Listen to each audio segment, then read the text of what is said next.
pensée. Moi, je pose la question, à savoir, Descartes dit que l'homme est défini par sa pensée. L'homme, je pense, donc je suis. Alors que en hindouisme, on dit, au-delà de ce plan de concept de pensée, il se trouve, il y a un autre niveau qu'on appelle la conscience. Et vous dites quelque chose comme, pour définir la pensée, vous dites que c'est une sorte de conscience réfléchie. Réfléchie. Et après, vous dites quelque chose irréfléchi qui correspond à quoi? C'est nos actions? La plupart de nos actes passent dans la conscience irréfléchie. Et donc, ça passe de manière automatique, puisée depuis la conscience. Subconscient. Par exemple, pourquoi vous aimez cette chemise? Oui, subconscient. Vous ne pouvez pas donner une raison. Une raison. Est-ce que j'aime? Pourquoi? Parce que c'est subconscient. Ouais, c'est subconscient. On ne peut pas donner des raisons. Donc ça vient de subconscient. Subconscious. L'erreur de Freud, c'est de scinder la conscience en inconscient et subconscient. Et la temporalité, présent, passé, futur, n'est pas là dans la philosophie freudienne. Donc là, vous dites, vous affirmez qu'il n'y a pas de conscient, on n'est pas de découpage. On ne découpe pas la conscience en tant que subconscient et inconscient, ni conscient. So, in English, we say we have mind, conscious mind and subconscious mind and unconscious mind. But you think, Sartre thinks, there is no such thing as conscious, subconscious and unconscious. But because Freud used to divide it in particles of consciousness, Ensuite, while Sartre... Il y a la conscience imaginative. Yeah. Vous imaginez. C'est une sorte d'imagination qui est... Vous rêvez. Vous rêvez. C'est le rêve. Le rêve, c'est une sorte de conscience imaginative. D'accord. Il faut relire. Hein, il faut les... Vous avez oublié. Ah, vous avez oublié. Âge, d'accord. Mais 86 ans, oui. Donc, le monsieur, il a expliqué un petit peu la philosophie de Jean-Paul Sartre en disant que ce n'est pas la même chose que freudienne. Ça, on peut... parce que moi, je suis intéressé, parce que je sais qu'il connaît beaucoup de choses, mais simplement, à cause de son âge, tout ça, on n'arrive pas à extraire l'essentiel de ses connaissances, parce que, bon, là, la temporalité a un effet sur la corporalité et fait que le corps a été affaibli par le temps. Donc, il y a des choses qu'il se rappelle. Donc, on peut quand même il a quand même des mémoires, des souvenirs de certain nombre de phrases clés. Donc, j'aimerais bien partager ces connaissances, ces petites phrases clés, avec tous les gens qui sont adhérents à mon YouTube.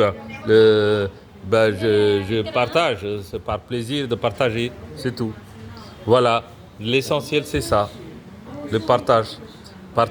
En résumé, je résume. Nous, les Indiens, la philosophie indienne pense que c'est la conception de conscience qui connecte toute l'humanité, même y compris la matière. Toute la matière est connectée entre elles et c'est la conscience qui est la seule chose qui est derrière toute cette matière. Alors que le français, il ne donne pas une importance capitale, surtout Descartes, il précise que c'est plutôt la pensée elle-même qui définit l'homme. Alors que l'Indien, il dit, non, la pensée, elle fait partie d'un système qui fait Manas Buddhi Chitta Angara. Manas mental, Chitta conscience, Angara l'ego, et la pensée, ça fait partie d'un système.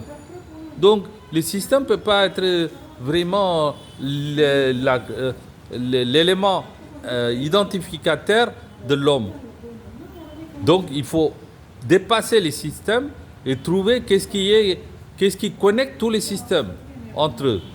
Et ça, c'est la conscience qui connecte tous les hommes entre eux.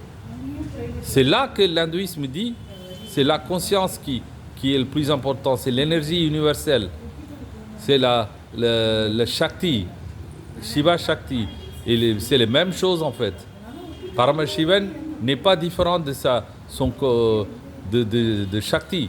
Shakti n'est pas différent de Shiva. C'est les mêmes choses, mais sous forme de manifestations, sous forme de dimensions différentes. C'est tout. In fine, c'est la même chose. C'est ce que dit l'hindouisme.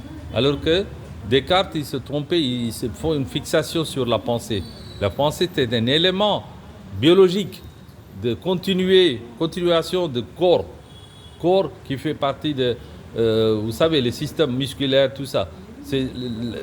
La pensée n'est pas visible comme le corps, mais il est en quelque sorte une continuation de ce corps qui est visible. J'espère avoir clarifié cet entretien vraiment intéressant avec le docteur. Si, vous êtes vraiment un puits de science. Si, pour moi personnellement, et j'aimerais aussi faire connaître les gens à travers mon YouTube.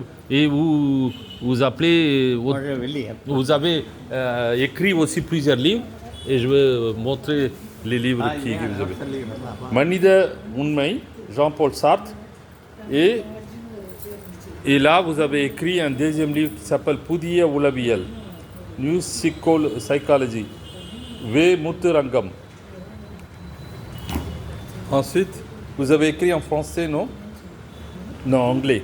Jean-Paul Sartre, Existentialisme, Mutturangam MBS. Et je pense donc que cet entretien va éternaliser pour l'éternité. On va garder les souvenirs d'un grand docteur qui s'appelle Mutturangam,